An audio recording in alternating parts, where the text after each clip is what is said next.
Quelqu'un qui dit oui, mais on m'a dit que je pourrais plus jamais faire ça. Ok, défi. J'ai été extrêmement vexé. Et les gens ont peur du crossfit en se disant oui, mais on met lourd. Oui. Ah oui, oui, oui. Oui, il y a plein d'a priori. On met lourd. Mais on met pas lourd tout de suite. Et t'as su vraiment hyper bien adapter les exercices à ma problématique par rapport à ma blessure. On peut vivre en Sans très manger. bonne santé sans tuer les animaux. C'est ça. Mais c'était fini, c'était fini.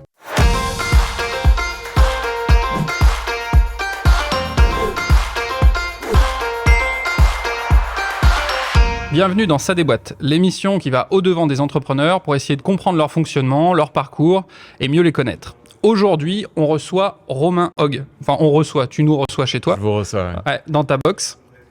D'ailleurs, le cadre est vraiment top. Je suis super content de t'avoir dans l'émission. Et moi aussi. Je suis content d'être là. Je te propose rapidement que tu te présentes un peu, ce que tu fais aujourd'hui, puis après on ira un peu plus loin. On reviendra en arrière sur ton parcours, pourquoi tu en es arrivé là aujourd'hui, quelle est ton expérience et pourquoi tu as décidé de monter ta boîte aujourd'hui et de créer cette box. Donc très rapidement, Romain Hogg, j'ai 33 ans, je vis à Pornic aujourd'hui et j'ai ouvert CrossFit Pornic, c'était le 2 juin, en tout cas ouverture au public, Ouais. le 2 juin 2020, donc il y a 2 ans. Ok, On a donc fêté notre anniversaire. on en reparlera peut-être, mais pile poil dans un timing parfait quoi. Magnifique. Par rapport à la crise sanitaire, Incroyable. tout ça, c'était génial. Ouais, super. Ouais, tout le monde a adoré. Tout le monde- C'était magique. Un instant magique, 2 années merveilleuses. Bah, on verra justement quelle a été l'évolution ensuite et comment tu as fait évoluer les choses par rapport à ça. J'aimerais bien... De toute façon, si je t'interviewe aujourd'hui, c'est que je te connais un petit peu. J'étais assez barjot pour te prendre comme coach et que tu me fasses souffrir assez régulièrement. T'as pas fait exprès, on t'a envoyé vers moi. C'est ça, c'est Voilà. ça. Ouais, il y a eu vraiment plein d'éloges Ouais. qui ont été faits. J'y Étrange vais. d'ailleurs, je m'y attendais pas. Vraiment. En tout cas, j'y suis allé en toute confiance. Je me suis dit, ouais, ça va être cool. Et j'en ai chié comme jamais. Mais à chaque fois, hyper content derrière. C'est aussi pour ça que je voulais t'interviewer, parce que je sens quelqu'un d'hyper passionné par ce qu'il fait. Et je voulais en savoir un peu plus par rapport à ça.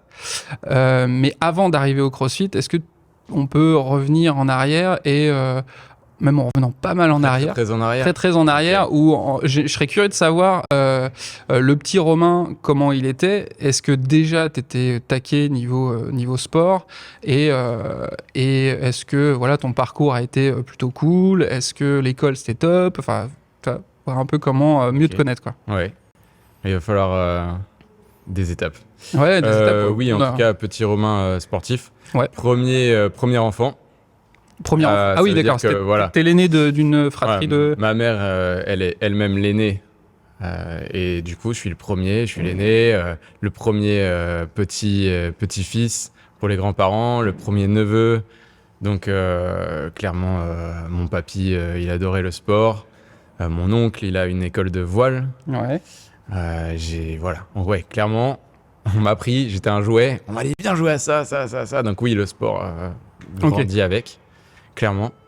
Peut-être un petit peu turbulent. Ok. Un petit peu ouais, turbulent. La bagarre. Beaucoup, D'accord. Beaucoup. Très, très tôt. Voilà. Et le sport a été moyen de canaliser un peu ça ou Ouais, il a fallu. Ma mère, elle se démenait pour m'emmener à un endroit à un autre pour me fatiguer. Ok. Parce que Donc, c'est mine de rien, c'est assez étonnant d'entendre ça parce que moi quand je te croise, je te trouve très cool, tu vois, très posé, tranquille. Alors j'imagine que le temps a fait que tu t'es posé un peu, quoi. Ouais, après, j'y connais rien, je suis pas psy ou quoi, mais tu Ouais. vois, divorce des parents, je dois avoir, je sais même pas, en fait, 3 ans, un truc comme ça. Donc peut-être que ça a joué, j'en sais rien. Mais je crois que le premier nez que j'ai cassé, c'était en grande section. Voilà. Et la même année, donc grande section, 2 poignets à un gars aussi. Ok. Voilà. Donc j'ai commencé très tôt. Je me suis calmé très tôt aussi. Ok. Mais du coup, grâce au sport. Donc ma mère, elle a dit OK, et lui, il faut falloir qu'il fasse du le sport, fatiguer. Il faut le fatiguer. Ok, d'accord. Voilà. Donc, genre, Ouais. Mais aujourd'hui, je suis quelqu'un d'adorable et pas du tout. Plutôt dans la non-violence, même. d'ailleurs. exactement. Ouais. Bah oui, Voilà. c'est ce que j'ai constaté, quoi. Ouais. Et donc si t'avais besoin de bouger, j'imagine peut-être l'école, ça devait être un peu contraignant, non? Ou t'as réussi quand même à... Je m'en poser. souviens pas, enfin en tout cas au début maternelle, primaire, je m'en souviens pas, mais non, je crois que ça allait. Donc ma mère, elle est institutrice, maintenant elle est à la retraite, Ok. dans le bain, sport, côté mon père aussi, il a une école de voile, donc mon père et mon oncle, qui est pas la même. Donc sport d'un côté et puis scolaire de l'autre. Donc peut-être facilité un petit peu à l'école. Ok. Bon, t'avais un bon équilibre, quoi. Ouais. Sport Ouais. et école, tout ça. Ouais. Est-ce qu'assez tôt, t'avais en tête l'idée de monter quelque chose ou Pas du t'as voulu expérimenter d'abord Pas du tout. Ouais, j'ai expérimenté avant, jusqu'à la fac. On va dire que très tôt, je pense 14-15 ans, Ouais. je me suis dit, ok, moi je veux être biologiste marin. Voilà. D'accord. C'était donc toujours proche de l'eau, hein, école de voile, la voile, le surf, les animaux marins, etc. La plongée, donc très tôt. Et ouais, biologie marine, c'est venu très tôt. Jusqu'à ce que, après j'ai fait un bac L Ouais. parce que j'étais nul en maths, D'accord. mais j'étais vraiment pas nul du tout en SVT, sciences et vie de la Terre, Ouais. ils appellent ça comme ça au lycée. J'adorais cette matière. Mais en France, on a décidé qu'il fallait être bon en maths pour faire de la science naturelle. Ouais. Ce qui n'a aucun intérêt. Hein. Demain, tu vas étudier les lamas et tu n'auras pas besoin de faire une division. Mais voilà, on est en France. Donc après mon bac littéraire, et à la fac, parce que je suis allé tenter quand même. Ouais. Fac de bio. Ça n'a pas du tout marché. D'accord. Alors là, clairement, même le prof est venu me voir en me disant, écoute, tu passeras pas la première année, il y a un truc qui s'appelle l'écrémage, tu vas avoir les maths, c'est fini pour toi. Ouais. Donc reconversion dans le sport, parce que c'est là où j'étais, après la biologie marine, c'est ce qui m'intéressait. Et même si j'étais très fort en matière littéraire, Ouais.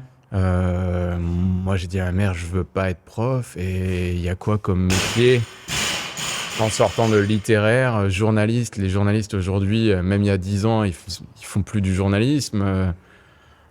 Qu'est-ce que je vais faire Sport, on va voir. J'aime le sport et on verra ce que ça donne. Mais en gros, c'était vraiment...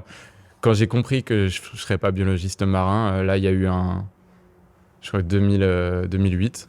Ouais. Et là, il y a eu un vide. Ah ouais, là, ça t'a mis un coup de blues quand même. Ah ouais, complètement. C'est vraiment... Ok, maintenant... Qu'est-ce que je fais, quoi? Maintenant, qu'est-ce qu'on fait? Ouais. Et du coup, après, ça a été du tatillon. Ok, t'as Vraiment. testé des trucs, quoi. Exactement. Sans savoir où j'allais, j'ai tout testé. J'ai fait plein de diplômes dans le sport. Un BP en France, un en Angleterre.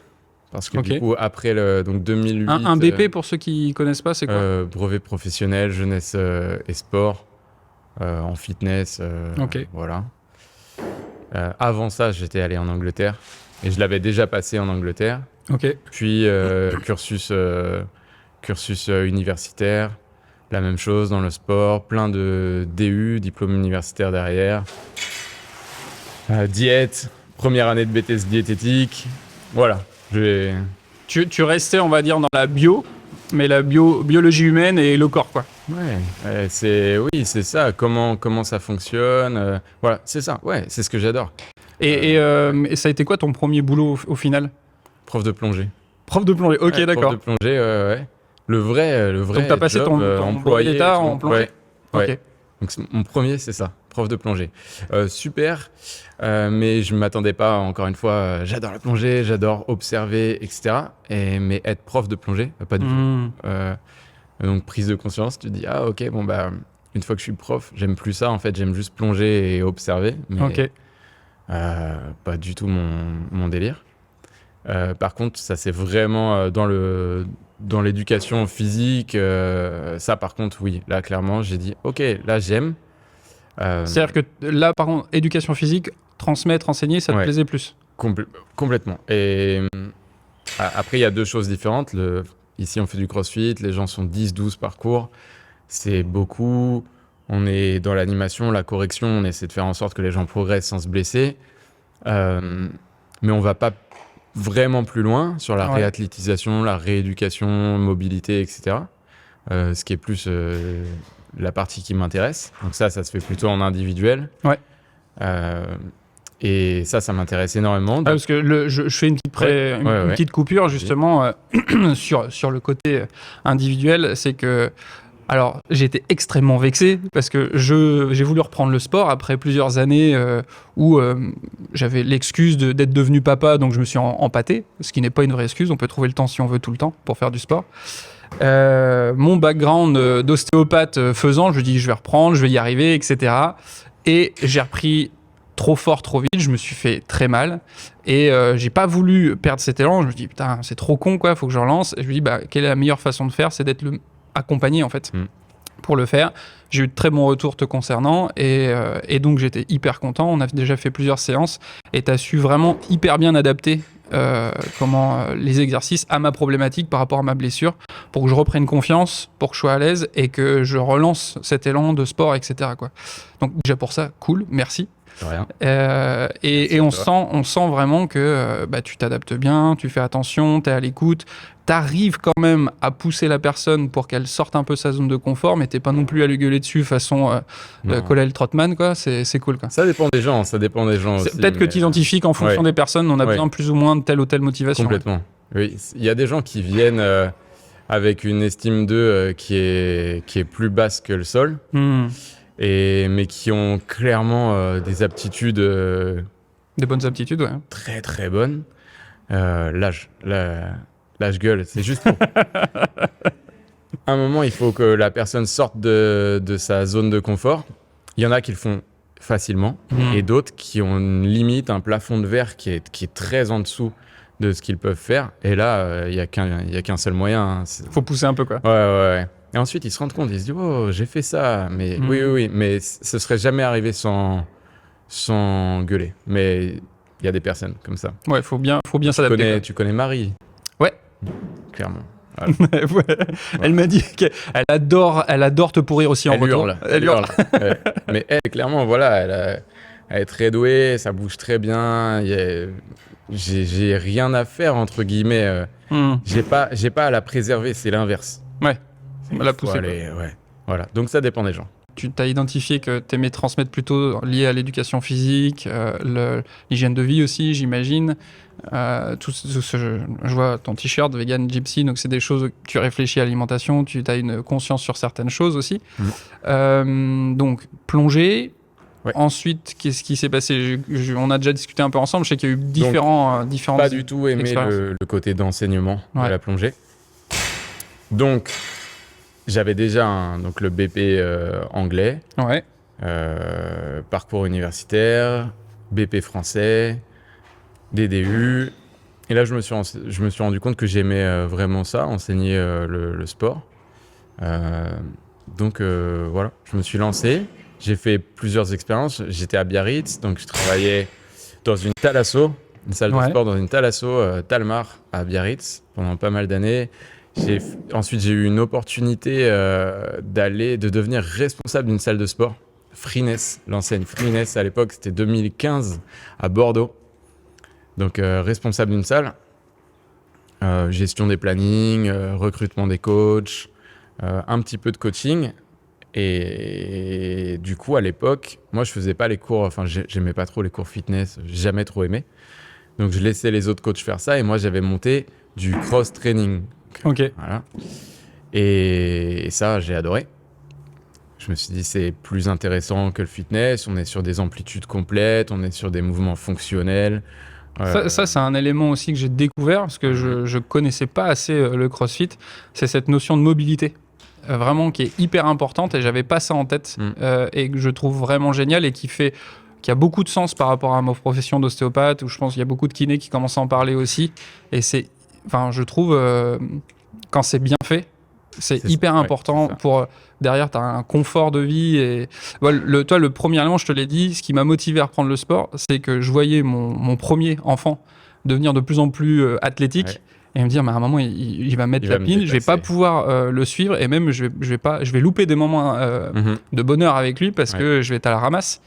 Et là, tu vois, ça commence à revenir. Et c'est même pas tant sur le cardio, mais juste faire des galipettes avec lui, s'amuser et tout. Je me freine plus, en fait. Je sens que je suis assez souple, que je peux le faire, etc. Et c'est vraiment cool, quoi. Il y en a plusieurs qui viennent pour ça. Ouais. Il me semble que je t'en avais parlé, mais on a un adhérent, Florian, qui était venu me voir à l'accueil et qui m'avait dit « Je reviens d'un voyage, j'ai accompagné mon fils ou sa fille, je sais plus, en voyage scolaire à la montagne. Et il me dit plus jamais, en fait, j'ai été humilié Ah oui, il en a chié en devant mes montant. enfants, devant tous les enfants, devant les instits. Plus jamais. Plus jamais, il faut changer ça. Je viens faire du CrossFit. Et ouais, il y en a plusieurs. Il y en a plusieurs des comme ça qui veulent. Ouais. On prend il y a une prise de conscience à un moment. Mhm. Et on revient bouger. Et ça j'adore. Ça, j'adore. Plus que je veux pas faire des machines de guerre. Hein. Il y en a qui Il y en a ont que les ça aptitudes. les motive et ils ont envie, quoi. Et voilà, c'est ça. Corentin, mon associé, il fait ça très bien. C'est plus, je pense que c'est plus son truc de travailler avec Les athlètes, les quoi. compétiteurs, etc. Moi, je fais de la compétition pour moi. Mais après, je préfère être avec quelqu'un. Je regarde, ok, il y a un problème de hanche sur le squat, il y a un problème d'épaule, il y a un problème d'omoplate, il y a un problème de placement. Quelqu'un qui dit oui, mais on m'a dit que je pourrais plus jamais faire ça. Ok, défi. Ça, je trouve ça génial. Ouais, voilà, ça c'est. Je le vois tellement, je l'ai vu tellement souvent au cabinet où C'est ça. des fois un mot, un mauvais mot, Mhm. tu vois, à quelqu'un, ça peut lui ruiner, C'est- enfin entre guillemets, Perte de confiance. son parcours sportif, une Mhm. perte de confiance. Et là, il y a dernièrement un youtubeur qui est hyper intéressant qui s'appelle Monsieur Clavicule qui a sorti une vidéo où il disait clairement le sport, l'activité physique régulière, c'est 60% de risque de mortalité en moins, quoi. Et donc, Clairement. on peut vraiment nuire à quelqu'un en lui cassant sa confiance par rapport à ça, quoi. C'est sûr. Donc ça, moi, ça me passionne. Et au CrossFit, on peut le faire quand même. Mm. Beaucoup plus que dans une salle de fitness. Ouais. De ton expérience, tu as cette sensation-là, quoi. Première raison, c'est que dans une salle de fitness, le coach, il a un micro, Ouais. il a du matériel et c'est un showman. Il est sur une estrade, il fait en même temps que les élèves. Il peut pas se déplacer, il peut pas les corriger, il peut pas. Moi, je l'ai fait. C'est horrible de passer 1 heure à regarder. Dans la salle, ils sont 30, il y en a 29. Tu vois certains qui se font mal, quoi. Clairement, après, les charges sont légères, mais non, c'est pas possible. Et les gens ont peur du CrossFit en se disant oui, mais on met lourd. Oui. Ah oui. Oui, il y a plein d'a priori. On met lourd, mais on met pas lourd tout de suite. Les gens qui mettent lourd, ça s'est fait par étapes. Et expérience personnelle, j'ai vu des kinés, des ostéos, podologues, un podologue qui m'a fait des semelles, 2015, un mal de dos terrible, je faisais du sport tout le temps, j'ai une légère scoliose, mais j'ai eu mal au dos pendant des années, et mon meilleur pote qui est ostéo à Bordeaux, il m'a dit enlève tes semelles et fais du squat lourd et du soulevé de terre lourd. Ok. Une fois que mon soulevé de terre il a dépassé 190 kg et mon squat 130 ou 140, depuis j'ai plus mal au dos, hein, mais plus rien, plus aucune douleur. Et j'ai jamais soulevé aussi lourd de ma vie. Je me dis, peut-être qu'on est fait pour. Je pense qu'il y a plein d'idées reçues à casser par rapport à ça. Et avec, maintenant, de manière générale, dans la médecine, on en revient un peu de ce truc-là où, suite à un trauma, quand il faut se rééduquer et tout, on reprend le mouvement le plus vite possible, on recharge, alors de manière progressive, mais bien sûr. Mais on en vient. Et même on voit que, même chez les personnes plus âgées, de faire du soulevé de terre, de forcer un peu, c'est hyper bon pour la santé physique, la santé mentale. Donc c'est plutôt une bonne chose. Il y a une image que j'aime bien. Je l'ai pas, c'est pas de moi. Je l'ai entendu, mais je peux pas dire. Je l'ai entendu ou lu, mais je sais pas où. C'est une image qui disait que on sera tous un jour rattrapés par la gravité. Ouais. Qui nous rapproche du sol. On finit dans le sol. Hein. Carrément. Et du coup, il y a cette idée de je m'enroule, je me rapproche, on voit tous le papy ou la mamie bossu. Et en plus, sédentarité, on travaille sur un bureau, assis sur une chaise, etc. etc. L'idée, c'est de faire au maximum dans sa semaine l'inverse, d'aller combattre la gravité. D'aller s'ouvrir au maximum. De grandir, de s'ouvrir, d'aller renforcer son dos. On vient des singes, clairement, à part pour ceux qui croient voilà. Mais après, peut-être que le grand constructeur a fait des singes pour arriver à l'homme. Exactement. Et il faut qu'il s'entende avec Darwin, mais carrément, c'est ça. Mais l'idée, on regarde un singe, il attrape une branche et il fait des tractions, des tirages. Et je pense que Alors moi, je juge la qualité d'une salle de sport par rapport au nombre de barres de traction. Ah, ok. Une salle de sport où il n'y a pas de barres de traction, et c'est sûr, hein, C'est pas bon signe. ne gâchez pas votre argent, Ok. clairement. Et c'est quelque chose que tout le monde devrait pouvoir faire un tirage, se hisser quelque part. C'est juste, enfin, la base de la base. On descend du singe, on a la prise, on a les doigts, on a les bras qui font une flexion, on est censé pouvoir se hisser quelque part.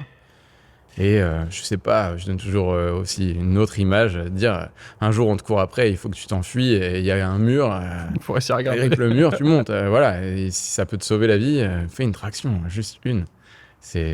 Ouais, et il y a très très peu de gens, je pense, si on faisait une statistique. Ah ben, ça fait partie des objectifs, je t'ai dit, que je veux avoir. C'est réussir à faire... J'ai pas envie d'en faire des milliers, hein, mais réussir une petite série de tractions, voilà, d'ici un certain temps, ça a été... J'ai jamais réussi à faire ça, et voilà. C'est sûr, les statistiques sont pas bonnes pour la traction. Ah, pas du tout. Non, voilà. Pas du tout. Donc ouais, passionnant ça. La plongée, le fitness, t'as commencé à dévier un peu sur le crossfit à ce moment-là. Est-ce qu'il y a eu d'autres choses entre-temps? Est-ce qu'il y a eu... Non. J'ai fait du coaching perso avant le CrossFit en fait. D'accord, ok. Des personnes lambda ou des athlètes. J'ai eu Dorian Gomez, un surfeur qui était à l'époque en la team Billabong Europe, les jeunes. Voilà. Donc j'ai voyagé aussi. Je suis parti vivre en Espagne après pendant 1 an. Ok. Un peu plus. Voilà. Et je suis revenu d'Espagne. Je suis arrivé dans la région. Et en discussion, t'as été prof de surf à un moment aussi, non? Ouais, pendant un court moment en Espagne. Ah, en Espagne, d'accord. À Castelldefels exactement. Donc c'est en dessous de Barcelone. Ok. Ouais. Planche à voile et surf, ouais. Et justement, quand je te voyais faire les exercices de mobilité sur les échauffements, tu m'as dit aussi que t'es assez souple, t'as aussi une formation par rapport au yoga. Yoga, ouais, complètement. Oui, en sport, Tu fais quoi? En gros, tu te formes la nuit et tu bosses le jour? Ouais, là, donc cette année, j'ai pas fait de formation. Ok. Donc on est en 2022. Et donc je fais une pause en formation en 2011, je crois, ou 2012. Ensuite, ouais, c'est ça, 2012. 2013, je passe le BP français. Et ensuite, j'ai jamais arrêté jusqu'à l'année dernière. Donc toujours fait une formation par an. Voilà. Okay. Donc ça fait... Et tu sens... Préparation mentale, j'ai fait aussi. Ah, cool. Voilà. Tu le fais parce que tu as une appétence pour ça, parce que ça te fait plaisir quoi, de faire ça, parce que je me dis, quitte à lire les bouquins, autant avoir le diplôme qui va derrière. Ouais, donc vu que je fais que lire les bouquins ou regarder des vidéos qui parlent de ces sujets, autant le valider avec quelque chose. Autant que ça te profite derrière sur tous les plans. Bon, même si clairement les diplômes servent à rien. C'est un bout de papier. Voilà. On est d'accord. Rien du tout. Mais après, ça peut, on va dire, souvent ce que j'ai tendance à dire, c'est que ça te donne une légitimité, soit aux yeux des gens, soit vis-à-vis de toi-même si tu en as besoin en fait. Ouais, bien sûr. Donc, plein de diplômes, des plus intéressants, d'autres moins. L'année dernière, j'ai fait, donc le dernier DU que j'ai passé, c'est ingénierie de la haute performance sportive. Donc, c'est de l'analyse principalement vidéo, biomécanique, pour améliorer la performance d'un athlète. Donc, savoir, même si on a des passions en particulier sur des affinités avec tel ou tel sport, pouvoir observer, je sais pas, quelqu'un qui fait du baseball, et de dire, ok, son lancer ou sa frappe peut être améliorée par tel mouvement biomécanique, quel groupe musculaire je vais renforcer, de quelle façon. Voilà, donc c'était intéressant, mais ça me servira finalement pas tant que... C'est une autre lecture du corps, quoi. Voilà, ouais, c'est ça. Mais c'était très intéressant, mais clairement... peut-être pas applicable directement dans ton boulot derrière, quoi. Ouais, voilà, c'est ça. J'aimerais bien en venir sur l'aspect un peu plus entrepreneur, création de société, etc. Donc là, tu as... tout ce que tu m'as raconté, tu bossais pour quelqu'un à chaque fois, tu n'avais pas créé de société. Alors, j'ai fait... si. Alors, ça, c'est magique. Ah, je t'écoute. Donc si, parce que j'ai arrêté les salles de fitness assez tôt. Je Ouais. pense donc 2015, responsable d'une salle de fitness. Donc 2016, mi-2016, c'était fini. Mhm. Et donc là, j'ai créé mon statut d'auto-entrepreneur. Ouais, J'ai choisi de payer trimestriellement. ok. Je sais pas si on peut encore le faire, mais à l'époque, Ça, je saurais pas dire, j'ai T'avais- jamais eu ce à statut-là. l'époque, il y avait le choix. Mhm. Donc j'ai reçu mon premier... je sais même pas comment on appelle ça. C'est un impôt. Hein. Ouais, Enfin, tes premiers impôts, première charge, quoi, première taxe. Donc à l'époque, je vivais à Biarritz. Je suis allé à Anglet, c'est comment on appelle ça, ceux qui l'URSSAF. Ouais. Je suis allé à l'URSSAF d'Anglet. Ah, je suis un blagueur. Donc je suis allé à l'accueil et puis j'ai dit bonjour, j'ai rendez-vous pour signer je viens signer mon contrat. Elle a dit d'accord, quel est votre nom? Romain Hogg, oui bien sûr. Je vois pas de rendez-vous, elle appelle quelqu'un, j'ai quelqu'un, Romain Hogg, il a un rendez-vous. Non, et puis elle me dit mais c'est pourquoi? Et puis je dis regardez, j'ai reçu ça. Et elle me dit ah mais non mais pas du tout, ça c'est votre imposition, etc. Je dis ouais mais du coup a priori je travaille pour vous quoi. et j'ai dit non mais je rigole, je viens faire ma cessation d'activité. Elle me dit ah bon mais vous arrêtez du coup? Je dis non j'arrête juste de déclarer. Je suis à Biarritz. La plage, elle fait des kilomètres de long et sinon, je coach à Anglet dans la forêt de Tiberta. Qui va venir dire bonjour Non, c'est un moment. Donc, ouais, j'ai triché. Je suis un peu un pirate. Donc, ouais, j'étais employé par moi-même, pour moi-même. Voilà. Ok. Pendant pas mal de temps. Donc, t'as été de manière très courte. Ouais, T'as très, eu- 3 mois. Voilà, très 3 bon, mois, ok. ouais, exactement. Fort de cette expérience-là, t'as quand même donc ensuite décidé de créer une boîte. Ah, c'est fou, hein. Et là, parce que là, t'es pas en auto-entrepreneur, t'as créé une société. Là. Ouais. Donc SARL. c'est encore une autre. Ah bah là une autre c'est salade, plus... là. Ouais, là c'est plus un croche-patte, c'est un coup de pied retourné dans la nuque que tu prends. Ah ouais, là c'est pas pareil. C'est hyper bizarre. Vraiment... En plus, notre président, encore une fois, c'est Emmanuel Macron. Mhm. Je sais pas, dans le discours, il veut absolument aider les... Mais je sais pas, lesquels? Peut-être d'autres. Tu sais, ceux qui gagnent, je sais pas... T'as pas, en tout cas, t'as pas eu la sensation Non, que ça avait une répercussion non. positive pour toi. La preuve, nous, on a Non. eu 0 € de... Parce que pour avoir des aides pendant la crise Ah oui. Covid, il fallait présenter un... Ouais, mais t'avais pas de recul sur ton. T'avais pas de on bilan, n'avait en fait. pas de chiffre d'affaires 2019 Ouais, parce c'est qu'on ça. n'était pas ouvert. Donc Ouais, on c'est a ça. eu 0 € d'aide. Ouais, chaud, quoi. Ouais. Donc, ça s'est goupillé comme t'as réussi à négocier, peut-être avec la banque, de reculer les échéances. On a sur eu les- un PGE, prêt garanti par Ouais. l'État. On a eu Sébastien Loira qui est notre... avec sa famille, en tout cas, si je dis pas de bêtises, ils ont une SCI, c'est nos propriétaires Ouais. actuellement. Et adorable. Et, Ouais. sans leur aide, clairement, on n'existerait plus. Ah ouais, ils t'ont permis de conserver les lieux. Ils nous ont fait des loyers gratuits, on a Hmm. négocié le loyer. Non, C'est mais cool. clairement, sans lui, c'était fermé. Ok. Ouais. Donc, Heureusement qu'il y a des gens comme ça. et donc là, petit à petit, donc on va dire la crise, quand ça a été dans le dur, il y avait donc personne. De toute façon, vous pouviez pas. Non. Et petit à petit, donc si j'ai compris, vous avez rouvert l'extérieur. On a rouvert l'extérieur. Encore une fois, pirate. Pas pirate, mais l'idée c'est que j'ai appelé la mairie de Pornic. Alors déjà, faut les avoir au téléphone.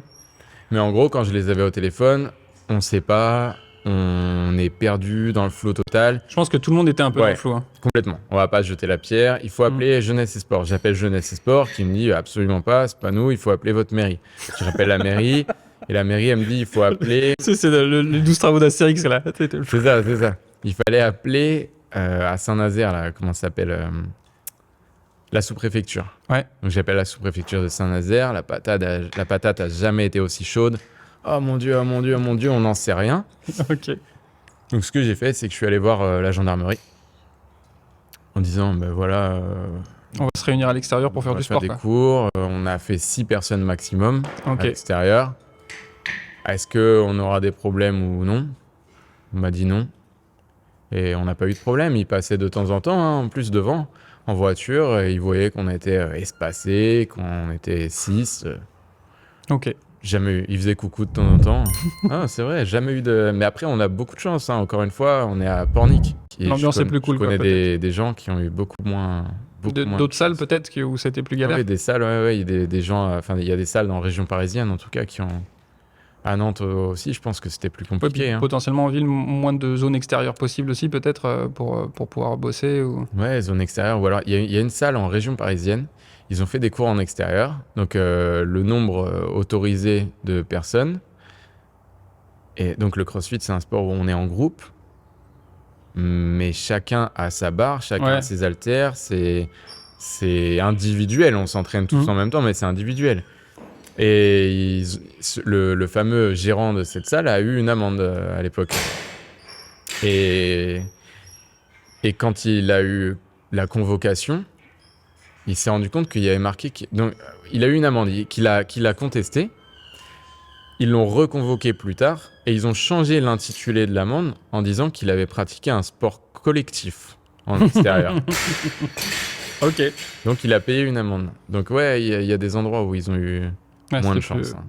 Je pense que, de mon point de vue, c'était tellement le bazar, tellement soudain, et tellement de choses à adapter. Je pense qu'il y avait... c'était dépendant des humains qu'on avait en face de nous, quoi. Ils ont pas eu le temps d'adapter les lois. Il n'y a pas eu de... Ouais, il y a pas eu de... Pour moi, il y a eu zéro réaction intelligente. Mais zéro. Zéro à Pornic. Moi, j'habite... il faut que je passe par... quand je vais faire mon plein d'essence, il faut que je passe par le McDo. Ok.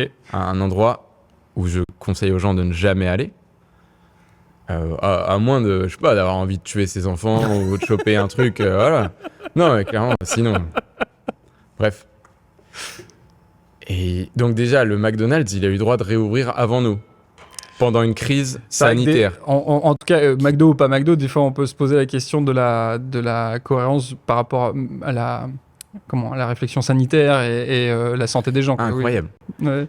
Et il y avait une queue, je pouvais même pas passer. Ah ouais. En voiture. Bon, après, moi, je suis excessif, mais ces gens-là, petite piqûre à tout le monde, on n'en a pas besoin, on s'en débarrasse. Hein, mais vraiment, pour moi, tous ceux qui sont allés chercher McDo le jour de la réouverture ou n'importe quel fast-food le jour de la ciao, bye bye. C'est vrai qu'il y a un côté incohérent où, effectivement, tout ce qu'on a fait, le confinement, etc., c'était pour la santé des gens. Et derrière, faire un truc qui n'est pas cohérent avec la santé, on peut se poser la question. Incroyable. Et les gens qui travaillent, pour la santé, encore aujourd'hui, j'imagine que dans ton cabinet, tu dois porter le masque. Ouais. C'est ceux qu'on ennuie le plus. Oui. Ceux qui travaillent pour la santé. Hein. C'est en période de crise sanitaire, c'est étrange. C'est-à-dire, je suis pas sûr de comprendre. C'est ceux qui ont le plus de contraintes. Ah oui. Vraiment, ceux qui ont le plus de contraintes, c'est ceux qui travaillent pour la santé des gens. L'éducation de la santé, l'accompagnement pour la santé. Comment les instits, les profs et tout, ça a été sacrée galère. Hein. Tu connais Sacha, ma chérie, qui est prof, qui est institutrice. Oh là là. Ah oui, carrément. J'ai des amis qui sont professeurs des écoles. Ce qui était aussi dur, c'est que tout changeait du jour au lendemain. Et puis il y a beaucoup de choses qui devaient être mises en place qui étaient complètement à l'encontre de règles pédagogiques fondamentales, de choses comme ça. Et ça devait être pas facile avec les enfants. Ouais. Mais en tout cas, pour revenir à l'entreprise et l'entrepreneuriat, un début vallonné. Vallonné, c'est ça. Voilà. Début vallonné. Donc, tu as fait le choix de créer une SARL. C'est ça. Ouais. C'est ça le truc, c'est ça le statut. Ouais. Alors, au-delà, on va dire, de la difficulté liée au contexte sanitaire, est-ce que les démarches pour créer la société, ça a été? Est-ce que tu as tout découvert au fur et à mesure? Est-ce que tu as été accompagné? J'ai tout commencé tout seul. Ouais. Jusqu'à ce que j'ai les premiers refus de banque. Ok. Voilà. Donc là, je me suis dit, bon, mais il faut adapter. Et il y a des choses qui vont pas. Même si j'ai appelé des comptables. J'ai fait des prévisionnels que j'ai présentés aux banques, j'ai eu les premiers refus. Je me suis dit, ok, le comptable, ça suffit pas. Il y a quelque chose qui y va pas. Donc, j'ai été accompagné. Ils vont me détester parce que je me souviens jamais de comment ça s'appelle. Donc, c'est avec Pornic Aglo, Ouais. France Initiative. Ouais. Voilà, c'est tout ce dont je me souviens. Bref, ils aident les entrepreneurs qui ont des idées. Ok. On présente un projet, on est suivi, on est accompagné, on a des dossiers à présenter et à la fin de tout ce parcours qui prend plusieurs mois, on présente le projet devant plusieurs entrepreneurs et il y a des entrepreneurs, c'est un comité avec des entrepreneurs, des banquiers, des comptables. Ah, c'est The Voice, quoi. Ouais, exactement. The Voice de l'entrepreneuriat. Ok. Et donc j'ai fait ça à Pornic. Mhm. Et j'ai eu la chance d'avoir un prêt d'honneur à taux zéro de 10 000 euros. Ok. Voilà. Et en plus, le jour de cette présentation, moi j'avais pris un comptable pas cher que je connaissais pas sur Internet.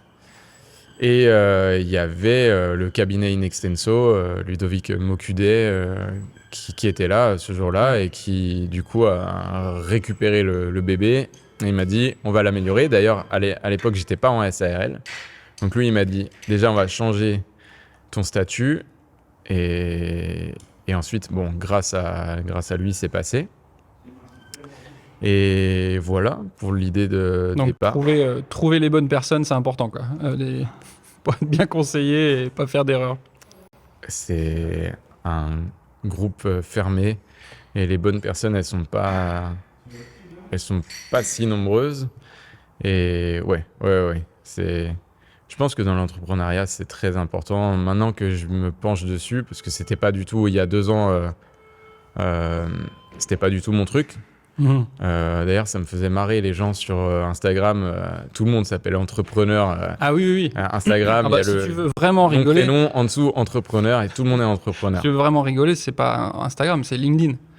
Ah ouais, Là, LinkedIn, c'est... Parce que j'y suis pourtant, je regarde, mais alors moi, je suis que des prépas physiques D'accord, sur ok. LinkedIn, donc je vois pas ça. Mais là, oui, tout le monde est CEO, tout le Ouais, monde est directeur général de machin et tout. C'est assez, c'est un univers que Ouais. je découvre aussi et qui est hyper marrant, quoi. Hyper marrant, mais finalement intéressant. Et on Ouais. voit que ça devient un peu à la mode. J'ai pas le nom, mais les rassemblements entre entrepreneurs, d'aller Ouais. faire un brunch, Bah, il y a plusieurs associations dans le Pays de Ré, en fait, qui regroupent les entrepreneurs. Donc, il y en a plusieurs en Loire-Atlantique. Et là, bah, il y a pas longtemps, ils avaient fait un regroupement je l'ai vu aussi, voilà. Voilà, il y avait un regroupement général où il y avait tout le monde et bah, mine de rien, ça permet de visualiser avec qui on peut bosser aussi, avec qui on peut collaborer et c'est plutôt intéressant. Ça fait gagner du temps en fait, je Ah, je pense que c'est important. trouve. Ouais, carrément. C'est important. Ouais, complètement, de voir les affinités et ce que les autres peuvent nous apprendre finalement, parce que c'est... Et puis je trouve que là, tu rencontres les personnes. C'est pas la même chose que de prospecter froidement par un courrier, un mail ou parce que tu peux rechercher une compétence, un truc comme ça, mais je trouve que généralement une collaboration, elle se passe bien si humainement ça passe bien, quoi. C'est sûr. C'est évident. C'est sûr. Et donc, il n'y a rien de mieux que de rencontrer la personne. Ouais, complètement. Complètement. Donc ça a été des chances aussi sur le parcours, de rencontrer les bonnes personnes. Et puis, ben, on a ouvert. Je dis on parce que les banques voulaient pas que j'ouvre seul. Ah, il fallait que tu aies un associé ou... Ouais, donc taux horaire, vous n'allez pas pouvoir faire tout. Alors ça aussi, encore, on est en France. Vous pouvez pas travailler 60 heures, monsieur.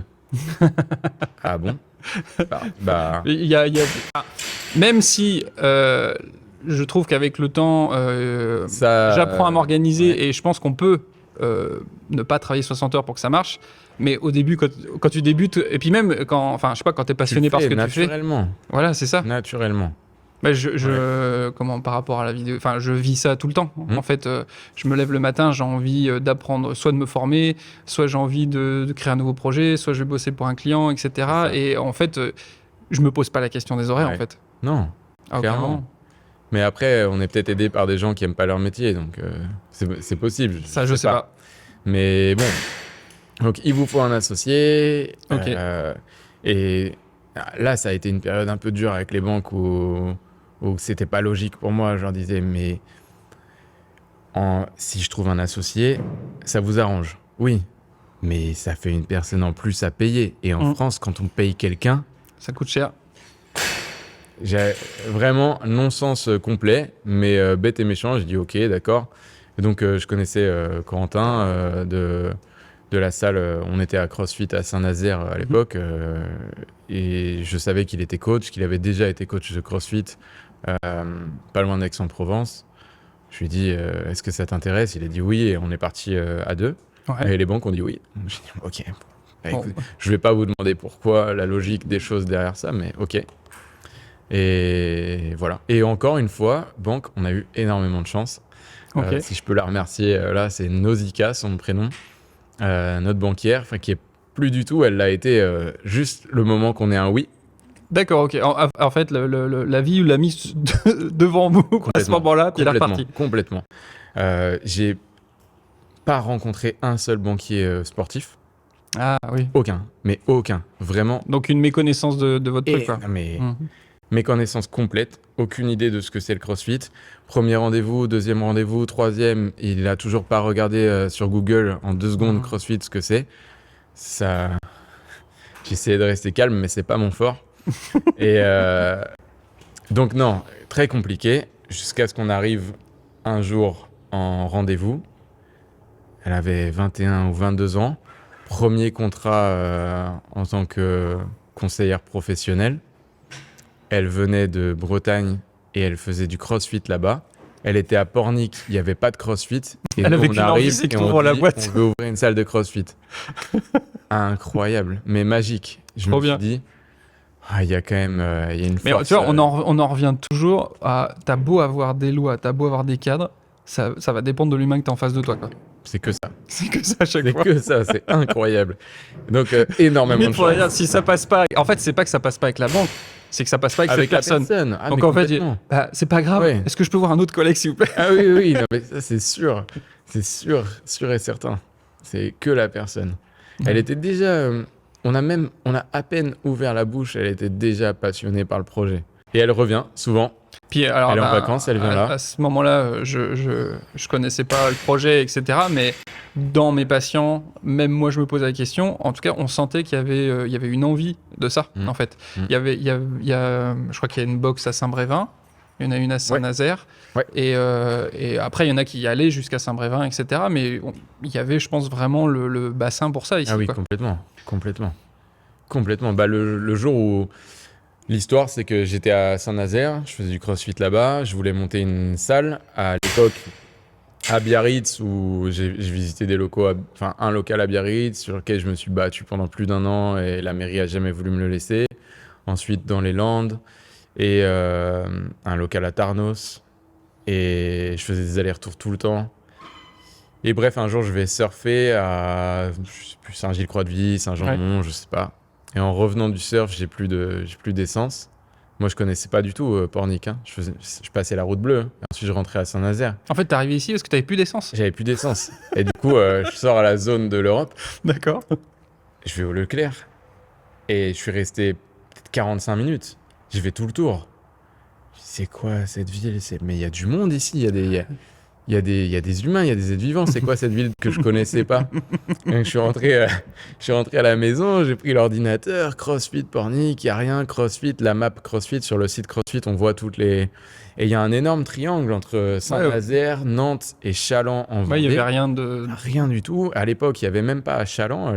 Il y a une salle maintenant qui a Le ouvert. Pays de Ré et Pornic, c'est un bassin hyper actif, quoi. Voilà, donc à l'époque, il y avait Saint-Nazaire, Nantes, et c'était La Roche-sur-Yon, je crois, ou les Sables d'Olonne.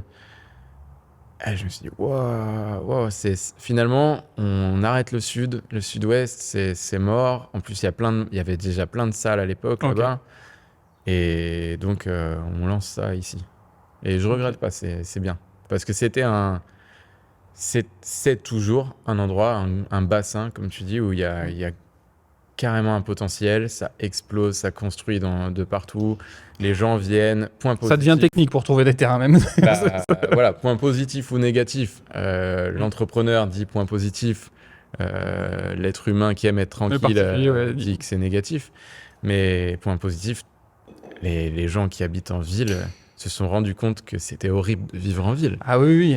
Et, Ah ouais, carrément. et ils veulent tous venir ici.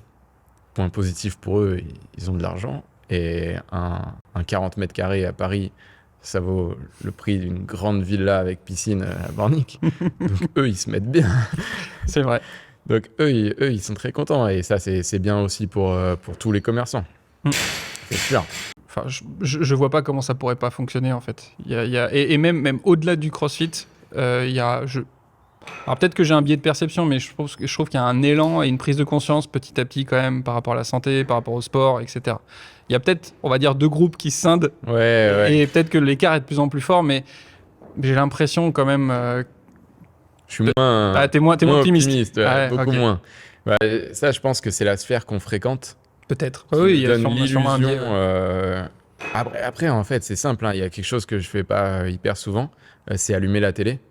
Et il suffit d'allumer la télé pour se rendre compte que finalement, on est encore loin de. Est-ce que je me pose encore la question de la représentativité par rapport à la télé, vu que vraiment maintenant les médias basculent de plus en plus sur Internet. Ouais. Après, Internet devient un peu la télé aussi. Ouais. Il y a tout un truc comme ça. Je sais pas à quel point, mais ce qui est sûr, c'est qu'en habitant ici, j'ai l'impression d'être extrêmement privilégié. Ah, mais ça, c'est certain. Le cadre est incroyable. Le climat, effectivement, il y a un peu de pluie, mais je trouve qu'il est tempéré.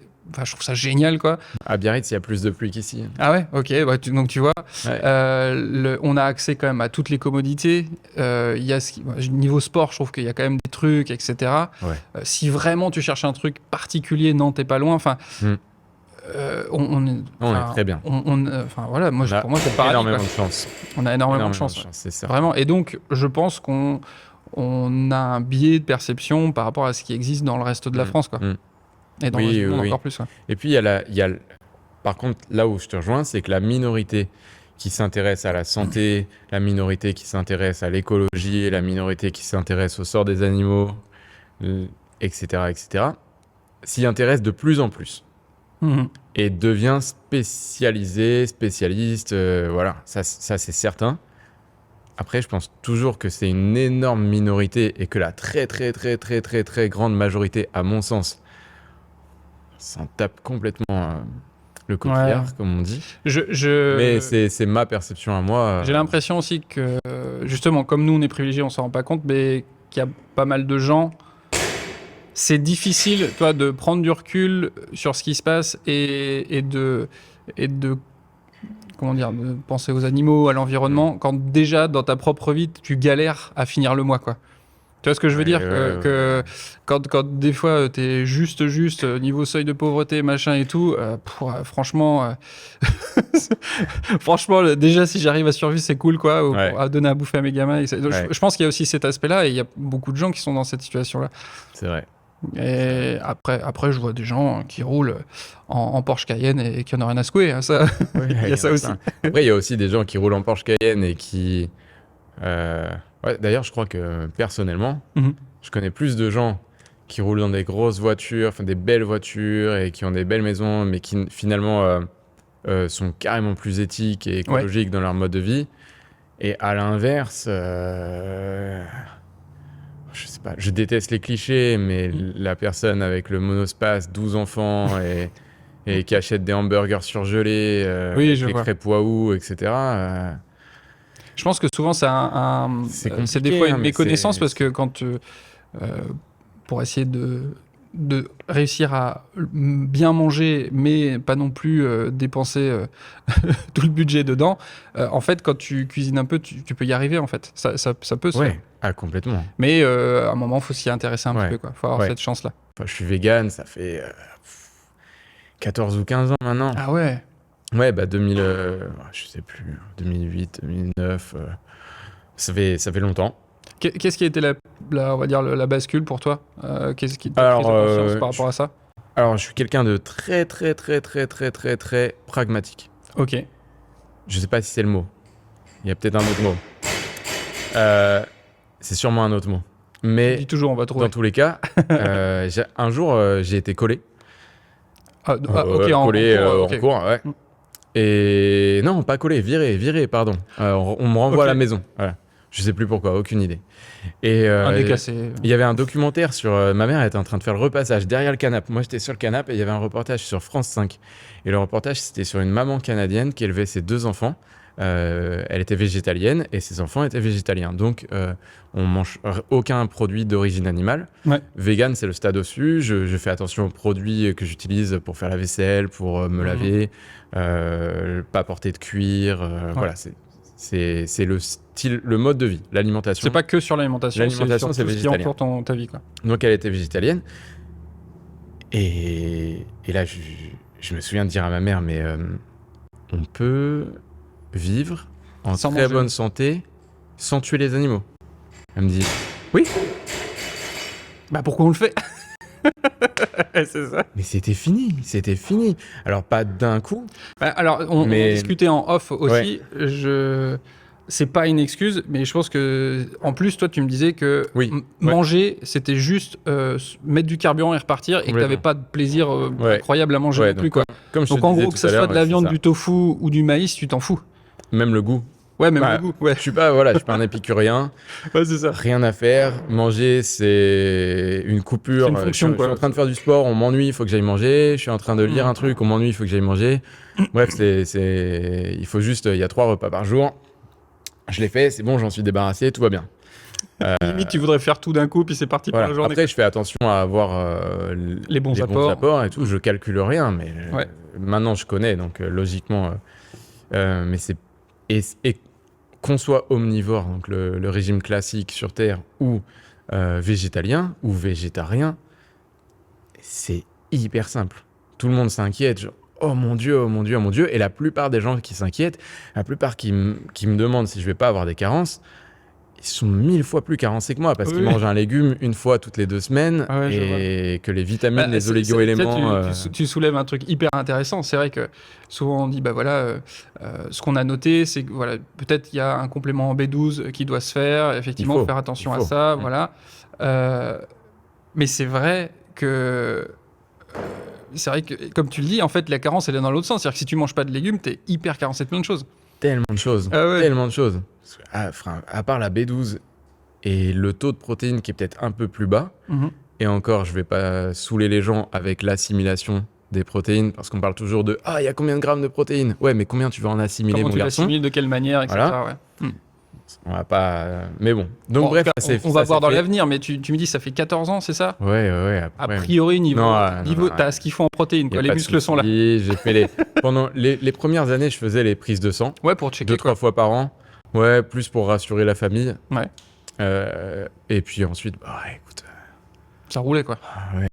T'as pas de gros coups de pompe, t'as pas de. Voilà. Bon, après, je vais partir en consultation, je vais arrêter. Quoi. Voilà. Mais en tout cas, ça roule. Non, voilà. Donc, mais ça s'est fait très. Le jour où j'ai compris que je pouvais. Enfin, après, voilà, c'est ma spiritualité, entre guillemets. Je dois tout à Mère Nature. Je marche, je vois, je peux marcher sur les mains, je peux rouler, je peux sauter, je peux faire des saltos arrière, Mais c'est incroyable, on a 5 sens de folie. Et même plus, on pourra en discuter, mais même plus. Oui, voilà, et on va les gâcher. Moi, je fais hyper attention à ça, quoi. C'est un énorme cadeau.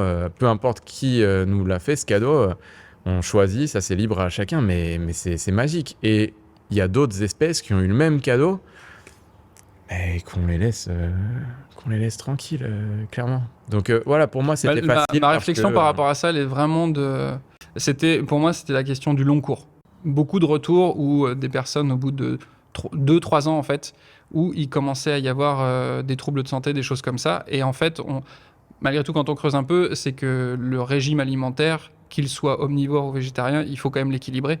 Et justement, ces personnes, au bout de 2-3 ans, qui avaient penché sur un régime végétarien, on se rendait compte que le régime végétarien n'était pas assez équilibré aussi. Il y avait aussi ce phénomène-là. Et après... il faut voir aussi si à côté de ça, elle dort, si à côté de ça, elle. Est-ce qu'elle va chercher sa vitamine D ? Est-ce qu'elle sort ? Voilà. Est-ce qu'elle va au soleil ? Est-ce qu'elle fait en sorte que ses rythmes multifactoriel dans tous les cas. soient... Moi, ma question et mon inquiétude, elle est vraiment principalement sur le long cours, en fait. Sur comment ça évolue sur le long terme et cette notion de carence, pas carence, etc. Mais tu as tout à fait raison. Oui, et puis il y a un truc aussi qui est merveilleux, c'est que, déjà... les 99% des personnes qui me rencontrent, au moment où elles apprennent que je suis vegan, elles deviennent instantanément nutritionnistes, médecins nutritionnistes. C'est incroyable. C'est incroyable. Bim. Hop, 10 ans d'études. Hop, en une seconde. Je sais pas si tu connais, Incroyable. je me rappelle plus du nom de ce phénomène psychologique qui est que moins tu en connais sur un domaine, Ouais. plus tu te penses expert. Mm. Il suffit que tu aies regardé connais pas le un nom, truc, mais oui. tu as regardé un truc et donc tu as l'impression d'être expert. Et plus tu creuses le sujet, plus ton humilité Ouais. se fait et C'est tu ça. te rends compte que ok, d'accord, en fait, plus je creuse le sujet, plus je me rends compte que Ouais. je connais pas grand-chose. Et souvent, les plus grands spécialistes sont ceux qui en parlent Oui. peut-être Oui. le moins, ou en tout cas qui se vantent le moins Mm. et qui sont C'est très vrai. humbles dans leurs propos. C'est vrai. Quasiment dans tous les cas, on me dit oui, mais moi j'ai connu un vegan ou je connais un truc ou j'ai entendu parler d'un Hmm. qui est tombé malade, etc. Et t'as Hum, entendu parler de et combien d'omnivores qui sont tombés malades? Non, mais déjà, et puis l'idée c'est que moi je suis vegan depuis hyper longtemps. Des amis vegan, je pense que j'en ai plus que des gens qui sont. Voilà, c'est une communauté, on se suit sur les réseaux sociaux, j'ai des amis qui sont.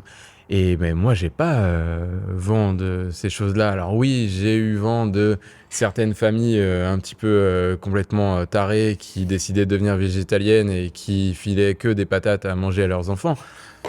et du lait d'amande, tu vois, Ouais. qui est pas digeste du tout. Pour un nourrisson, oui, moi aussi, mais il y a des idiots partout, chez les véganes aussi, hein, on n'est pas... Voilà. Oui, Donc, c'est pas l'apanage des bref, il y en a omnivores pas- végétariens. Ouais. Si on en revient, donc initialement, c'était la question de comment tu vois évoluer. Donc tu as parlé Oui. de la SCI, que tu Oui. aimerais racheter les locaux, Oui. ce qui en soi est plutôt logique et cohérent à terme, hein, parce que sinon tu perds un loyer à chaque fois, quoi. Enfin, à moins que tu aies d'autres motivations à racheter les locaux. Non, complètement. Alors, oui, parce que depuis ces 2 années, j'ai découvert le métier d'entrepreneur, qui est un métier... Je sais même pas si c'est un métier, c'est... Je pense, enfin, en tout cas, c'est un pan de l'activité quand tu crées la société et c'est un... Quelle que soit ton activité, c'est vraiment un aspect qui est hyper important, qui est très différent de ce que tu fais dans la salle, mais qui est nécessaire si tu veux que ce soit pérenne et si tu veux faire évoluer les choses, quoi. Ouais, bien sûr. Il y a eu des très bonnes choses. C'est incroyable ce que ça fait de voir une communauté. On l'a créée, bordel. Il y a des gens, on a 124 adhérents, Ouais. 124 personnes qui paient tous les mois pour venir ici. Ouais, encore maintenant, tu réalises pas toujours. Moi, ça me rend fou. C'est incroyable. Et ça m'énerve d'autant plus quand on a une banque qui va nous dire oui, mais ceci, cela. Mais les gars, vous vous rendez compte de ce qu'on fait? Il y a 124 personnes qui viennent, qui sont trop contentes, qui se font des amis ici, nos doyens, ils ont 74 ans. Ils sautent sur une box. Mais à aucun moment en arrivant, ils se sont dit, on va sauter sur une box à 74 ans. Mais ils le font. Et ils se filment et ils le refont tout le temps et ils viennent. Et donc, on a un tableau où on écrit le WOD, l'entraînement du jour.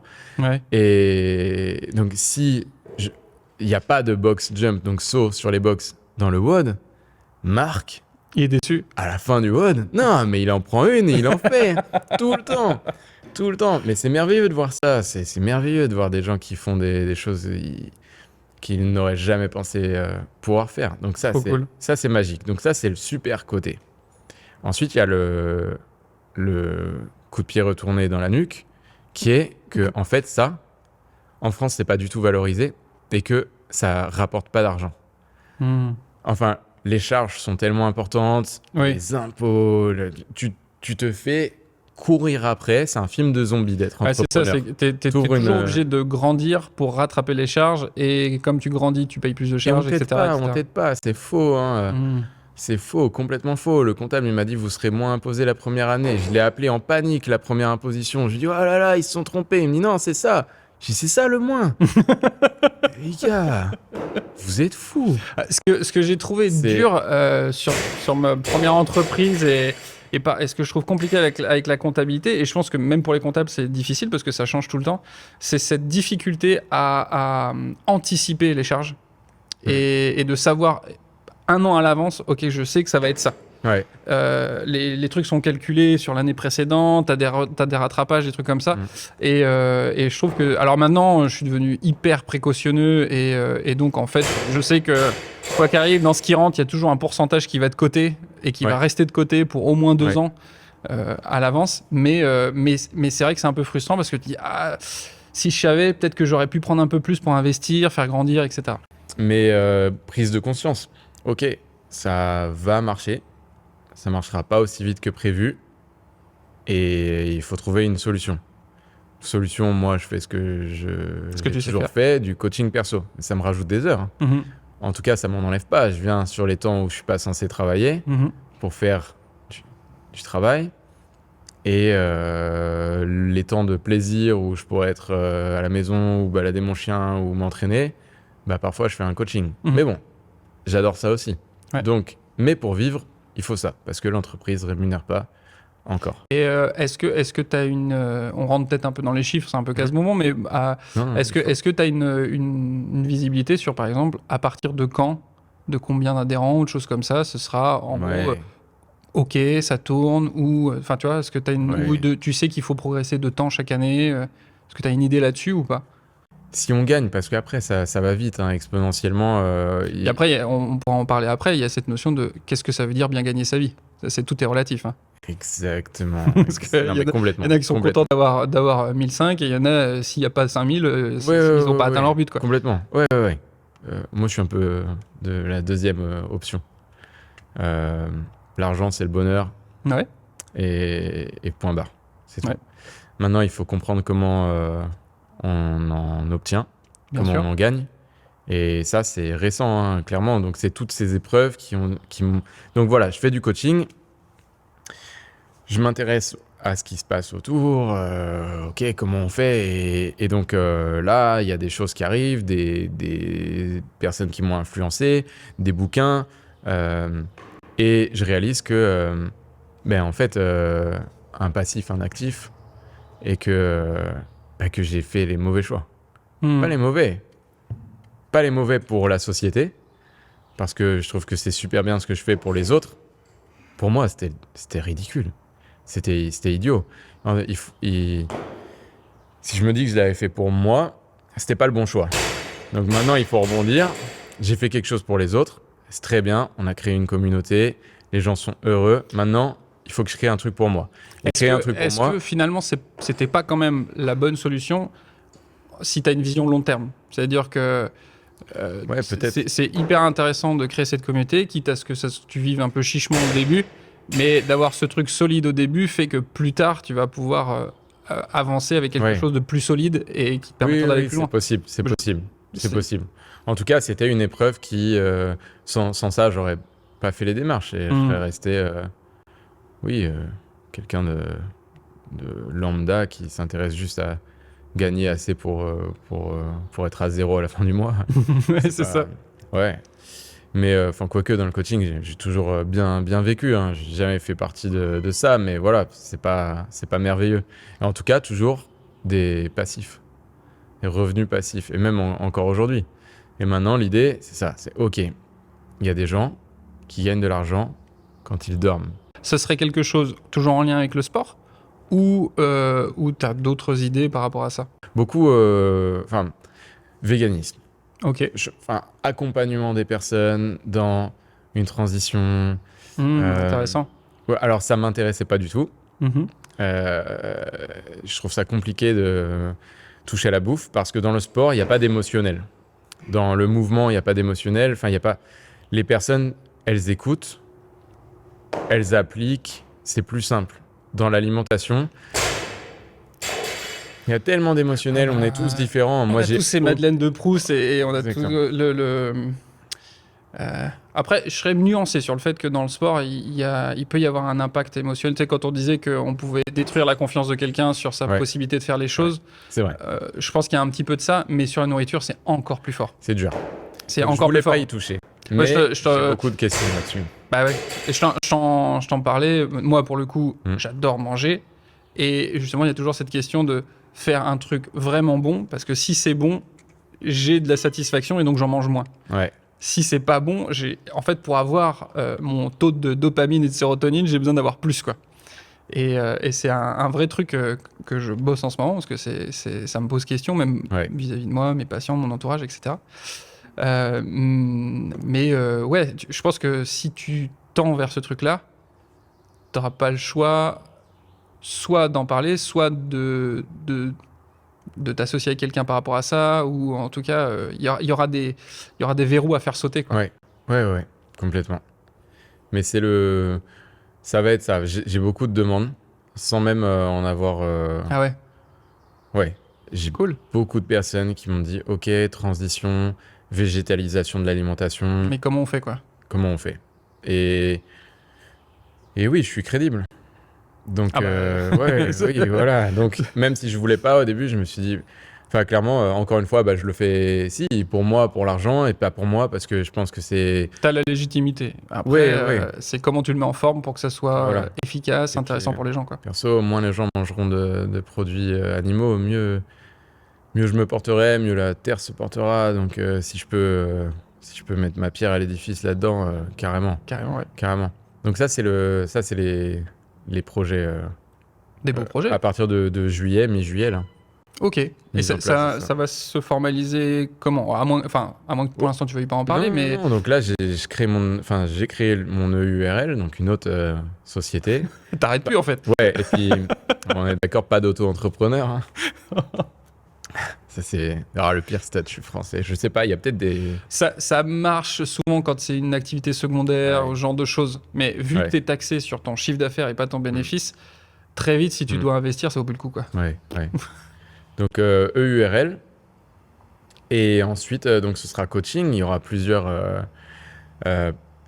principalement à distance. Ouais. 100% à distance. Avec, sous forme de webinaire que les gens pourront suivre ou du coaching à distance en visio? Alors, non, c'est via des applications. En tout cas, pour la partie coaching sport, Ok, je peux me mettre des exercices en vidéo, bien les sûr. télécharger dans l'application. Les personnes regardent, font leur séance quand elles veulent, me font un retour sur leur séance. Elles peuvent noter les charges qu'elles ont mises, elles peuvent les enregistrer, elles peuvent... Enfin, tout est quantifiable. Et il y a un réel suivi, des groupes d'entraide, des groupes de motivation. Ouais, c'est un vrai, mais 100% à distance. Après, je proposerai aussi en hybride pour certaines personnes. Si j'ai des clients que j'ai actuellement, que ça intéresse, au lieu de faire une séance avec moi dans la semaine, de faire une séance avec moi et 2 ou 3 qu'elles peuvent faire soit chez elles, Bien soit sûr. ici toute seule en autonomie, parce que c'est important aussi Je le vois même dans l'enseignement en général, ce format hybride, Ouais. en ligne et en présentiel, a vraiment un très très bon succès. Parce que donc en ligne, c'est des sessions que tu fais quand tu veux, que tu organises en fonction de ton planning.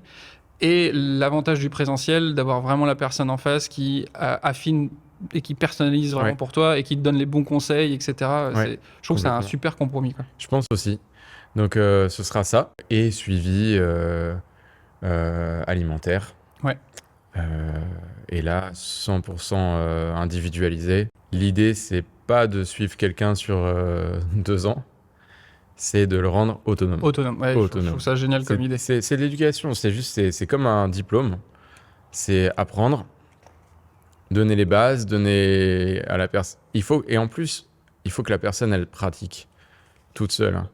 On retient rien du tout de ce qu'on entend. Si on le fait pas soi-même. Voilà. De ce qu'on écoute un peu plus, de ce qu'on écrit un peu plus, mais de ce qu'on fait soi-même. On retient beaucoup mieux. Voilà, donc ouais, l'idée, ce sera ça. Ok. Et là, forcément, ça devient je gagne entre guillemets de l'argent en dormant. Enfin, c'est ça. Voilà. Je sais pas si ça tu connais s'automatise. ce terme de scaler.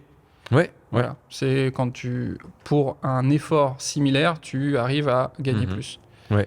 Et c'est vrai que la notion, Internet, le numérique permet ça parce que tu produis quelque chose, un contenu avec une valeur ajoutée, et ce contenu, en fait, il se copie-colle autant de fois que les gens vont prendre ta formation, etc. Et c'est effectivement hyper intéressant. Ouais. Si tout se passe bien, s'ajoute la SCI avec le local. On n'est pas les seuls dans le Donc après, l'étape suivante, je sais pas si tu as entendu parler, il faut faire la holding. Ouais, si, moi, c'est prévu. C'est ça, c'est en cours. C'est prévu. Et donc oui, étape suivante, la holding, etc., etc. Ouais, ça commence à bien se dessiner quand même. Ouais, Tout ouais, ça. ouais. Cool. Oui, non, mais l'idée, c'est toujours d'évoluer. Et je pense que j'ai fini d'évoluer dans... Non, fini, non. On n'a jamais fini.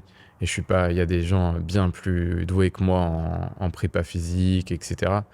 Mais je suis satisfait de là où Ouais, je suis c'est ça. arrivé. Voilà, c'est ça. Je pense être compétent, cohérent. Et maintenant, deuxième étape, on découvre autre chose. On va plus loin, quoi. Ouais, exactement. On va plus loin. Je rebondis sur ce que tu disais tout à l'heure par rapport à l'argent, où tu disais que tu étais plutôt de la deuxième catégorie Ouais. en disant que l'argent, c'est le Complètement. bonheur. À 300%. Ouais, c'est ça. Qu'est-ce qui t'a conduit à penser ça? Pourquoi tu as cette idée-là de l'argent? Est-ce que ton rapport à l'argent, il a évolué dans le temps? Moi, j'ai eu ça où au début, l'argent, j'étais pas à l'aise avec. Et limite, ma culture, mon enseignement, tout ça me faisait dire que l'argent, c'était le mal, tu vois, que c'était pas bien, etc.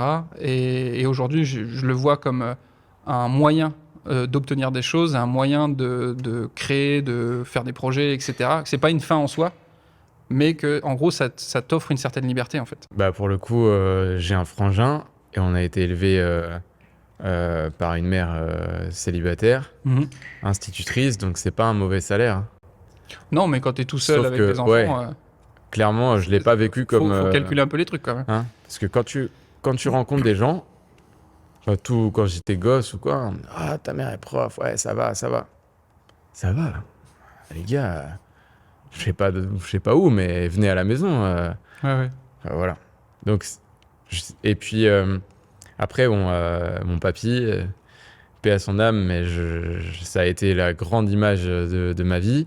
Ok. Et Parti communiste français. Est-ce que ce qui a toujours été merveilleux avec mon papy, c'est que je l'adore et ça a toujours été mon héros, mais j'ai jamais été en accord avec lui. Jamais. Bah, Jamais. Après, je trouve ça cool, c'est-à-dire qu'on peut avoir des Ah idées oui. diamétralement opposées mais et bien s'entendre. complètement. Mon grand-père, il aiderait tout. Enfin, il a aidé tout le monde, mais même les gens qui méritaient pas. Il y a des gens qui font rien. Mais moi, ces gens-là, je les vois même pas. Mhm. Et je serais le premier, si on pouvait, à arrêter d'aider les gens qui s'aident pas eux-mêmes. Mais lui, il a jamais été comme ça. Et toujours aider tout le monde. Et pas de thunes, mais je donne. Ok. Voilà. Et ma mère, pareil. Et c'est pour ça qu'il y a marqué Vegan Gypsy ici. C'est parce que ma mère, moi je dis toujours que c'est une hippie, parce que c'était une fumeuse de joint qui est devenue. qui écoutait Led Zeppelin, Deep Purple et qui a Ah, donc, fini. mais mine de rien, avec ce que tu me dis et ton évolution, comment on Ah non, mais pourrait c'est un dire ça rejet complet de Ouais, c'est ça, mon éducation. T'as complètement inversé le truc, quoi. Ah non, mais moi, rejet complet. Complet, mais à 200%. Ma mère, elle le sait, je lui dis tout le temps, énorme rejet. Et donc, ma mère, je dis que c'est une hippie. Et hippie, pour moi, c'est on se laisse vivre, Ouais. on n'a pas besoin d'argent, on est proche de la nature, on est proche de... Et en fait, je me suis toujours dit, bordel, je suis un peu un... J'ai un peu l'impression d'être un hippie, mais pas... Financièrement, non. Le rapport à l'argent et à la société du hippie, il me va pas. Ouais. Et ensuite, j'ai découvert les gypsies. Et les gypsies, c'est des voleurs, quoi. C'est un peu la même chose que le hippie, c'est qu'on veut vivre autonome, on veut pas être sous la tutelle de quelqu'un, on veut pas être sous la tutelle d'un État, on veut pas être sous la tutelle de personne. Mais on veut de l'argent. Tu vois ? Peu importe la façon dont on l'obtient, les gypsies, ils vont tout faire péter et ils vont aller prendre l'argent là où il est. Parce que c'est comme ça que ça marche. Ou alors, se faire respecter. Et c'est ça qui m'attire dans le terme gypsy. Et du coup, je me suis dit, ok, je suis pas un hippie, je suis un gypsy. C'est vrai, c'est pareil. En fait, c'est les mêmes personnes. Elles écoutent la même musique, elles sont en communauté, elles veulent aider les gens, elles s'aident entre communautés, elles ont compris que c'est comme ça que ça marchait pour que ça aille mieux, quoi. Mais ils se laissent pas aller. Ils se laissent pas aller. Le hippie se laisse marcher dessus, c'est sûr. Le gypsy essaie de pas se laisser marcher dessus. Et ce que font trop de personnes. Beaucoup trop de personnes. Rien que le fait que j'apprenne à 33 ans ce que c'est que la différence entre un actif et un passif, que j'apprenne à 33 ans que les mecs ont des holdings. En fait, ils ont plusieurs sociétés, qu'il y a des sociétés qui marchent mieux que d'autres, qui transfèrent l'argent via la holding et que du coup... Tout ça, tu t'y intéressais comment? C'est qu'après, t'as fouillé, parce quoi. que je me suis dit, ok, il y a un moment, il faut comprendre pourquoi je fais une entreprise, ça marche, il y a plein de gens qui aiment mon entreprise et bordel, ça marche toujours pas financièrement. Comment on fait pour que ça marche financièrement? Et là, tu te dis, ah, mais il y a des gars qui sont blindés et qui paient moins d'impôts. Et ok, mais moi je veux. Ouais, En fait, justement, c'est là aussi où il y a les hippies. Ma mère, c'est une hippie. Ma mère, elle va dire ouais, c'est de la faute des riches, ils font comme ça, ceci, cela, tout est de leur faute. Moi, je suis pas d'accord. Moi, je veux être avec eux, là-haut. Hein. Moi, je veux comprendre. Je veux marcher, monter les marches, les escaliers et les rejoindre. J'ai l'impression qu'en fait, c'est à un moment, tu te poses et puis tu regardes les règles du jeu. Ouais, voilà, exactement. Et alors, moi, j'ai une culture un peu jeux vidéo. Et en gros, dans les jeux vidéo, t'as des cheat codes, quoi. Ouais, carrément. T'as des trucs, si t'appuies sur les bons boutons, boum, d'un seul coup, t'as le truc qui se remplit et tout. Et je pense que ça demande des fois de sortir de sa zone de confort, ça demande d'aller voir certaines personnes, ça demande déjà d'être honnête avec soi-même et de dire, bah ok, je sais pas. Ouais. Je sais pas comment ça marche. Va falloir que je trouve comment ça marche. Et il va falloir que je passe du temps là-dessus. Mais ce temps passé, cet apprentissage, c'est un bon investissement pour ensuite. Quoi. La vie, c'est un jeu vidéo. Quoi. C'est un pote ostéopathe qui m'avait dit ça dans les jeux vidéo. Bon, bah, t'as ta manette, puis tu contrôles un personnage. Quoi. Et ce personnage, en fait, souvent, il galère. Toi, dans les jeux, il se bat, il s'en prend plein, il perd une vie, il revient, machin et tout. Mais mine de rien, celui qui tient la manette, en fait, il s'amuse vachement. C'est celui qui est un peu derrière, celui qui prend du recul sur les choses. Et je me dis, pour moi, la vie, c'est un peu de basculer de l'un à l'autre. C'est-à-dire, tu vas dans l'action, t'es à fond, tu te prends des coups, tu galères, t'apprends des choses. Mais au fond, quand tu prends du recul et tu vois que t'as un peu la manette quand même, tu te dis, ok, mais je m'amuse quand même. Là, je teste des trucs, je vérifie, je vois, je me croûte, mais je recommence, etc. et tout. Ouais. Et c'est comme ça que je vois un peu les choses, quoi. Ouais, je suis d'accord. C'est une bonne image. J'aime bien ce truc-là. Pour toi, réussir, ça veut dire quoi? Oui, parce que j'essaie de trouver un truc qui va plaire à tout le monde, mais en fait, non, parce que c'est que propre à moi. Par exemple, j'ai pas d'enfant et j'en veux pas. Ok. Ça veut pas dire que j'en veux pas de toute ma vie. Ça veut juste dire que dans la situation où je suis aujourd'hui, moi, j'en veux pas. Dans ma vie, c'est arrivé une fois. C'est mon ex, son père, donc ils sont 3 enfants. Et j'ai dit, ok, si un jour je peux avoir le même niveau de vie, je veux bien des enfants. Ok. C'est quelqu'un qui gagnait plus de 10 000 euros par mois. Les 3 enfants, en tout cas, les 3 sont passés par la case surfeur pro. Ils ont vu plus de pays dans le monde que j'en verrai peut-être de toute ma vie. Après, j'espère que non. J'espère que je rattraperai ça. Ils sont allés surfer partout. Ils sont allés en voyage, etc. Mais donc, moi, je me dis, si je peux pas offrir ça, en fait, c'est pas...